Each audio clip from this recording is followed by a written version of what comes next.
Okay guys, இப்போ நம்ம எங்கே இருக்கோம்னு பார்த்தீங்கன்னா சண்டிகரில் இருக்கோம்.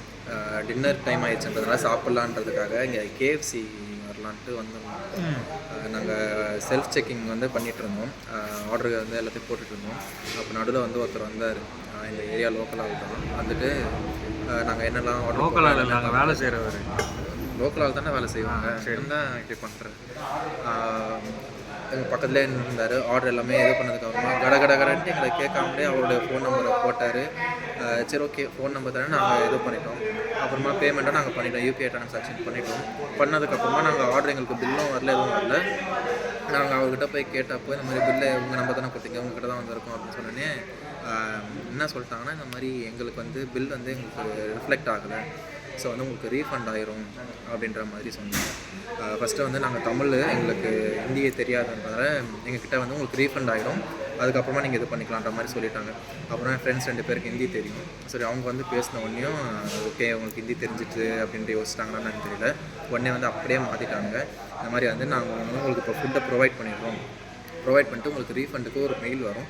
அந்த மெயில் வந்துச்சுன்னா வந்து நான் உங்களுக்கு ஷேர் பண்ணுவேன், அப்புறமா உங்களுக்கு ரீஃபண்ட் ஆனதுக்கப்புறம் பண்ணுங்கள் அப்படின்ற மாதிரி சொல்லியிருக்காங்க. இப்போ வந்து இது வந்து பெரிய இஷ்யூ கிடையாது, எங்களுக்கு வந்து பெரிய இஷ்யூ கிடையாது. பிகாஸ் வந்து எங்களுக்கு ஃபுட்டும் கொடுத்துட்றாங்க, அமௌண்ட் ரீஃபண்ட் ஆனாலும் அதுக்கப்புறமா வர ப்ராசஸ் தான். ஆனால் வந்து இந்த மாதிரி ஸ்கேம் வந்து கேஎஃப்சியில் வந்து ரிப்பீட்டடாக நடந்துக்கிட்டே தான் இருக்குது. சென்னையிலேயே 2-3 இடத்துல இருக்குது. இந்த மாதிரி ரிப்பீட்டடாக கேஸஸும் வந்து வீடியோஸும் போட்டிருக்காங்க. ஸோ நீங்கள் கொஞ்சம் அலர்ட்டாக இருங்க. என்ன ஸ்கேம்னு பார்த்தீங்கன்னா, அவங்க வந்து பேமெண்ட் வந்து ரிசீவ் ஆகலை, எதுவாக இருந்தாலும் உங்கள் மொபைல் நம்பரே கொடுங்க, எதுவாக இருந்தாலும் உங்களுடைய டீட்டெயில்ஸே நீங்கள் கொடுங்க.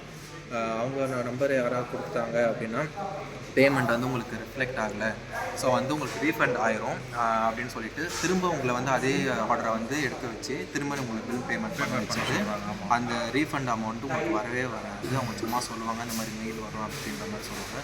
ஸோ நீங்கள் வந்து இதெல்லாம் கொஞ்சம் கேர்ஃபுல்லாக இருங்க. இது கேஎஃப்சின்றது கிடையாது, எந்த ஒரு அவுட்லெட்டாக இருந்தாலுமே கூட. இது வந்து சென்னையில் தான் இது வந்து ரீசெண்டாக நான் கேள்விப்பட்டேன்.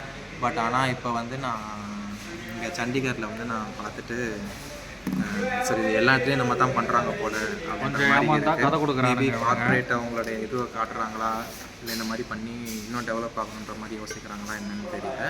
ஸோ கொஞ்சம் அலர்ட்டாக இருந்துக்கோங்க. இது நாங்கள் எக்ஸ்பீரியன்ஸ் பண்ணது. இப்போ நாங்கள் வீடியோ ரெக்கார்ட் பண்ணுறதை பார்த்துட்டு அவங்க பார்த்துட்ருக்காங்க, எங்களை பற்றி தான் ஏதோ பேசிகிட்ருக்காங்க. ஸோ அவங்க கண்டிப்பாக யோசிச்சிருப்பாங்க, இவங்களுக்கு தெரிஞ்சிருக்கு அப்படின்ற மாதிரி யோசிச்சிருப்பாங்க.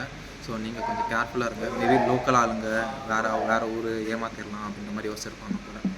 ஸோ இது தான் உங்கள்கிட்ட சொல்லணும்னு இருந்தேன். ஓகே, இது தான் இந்த வீடியோ கைஸ்.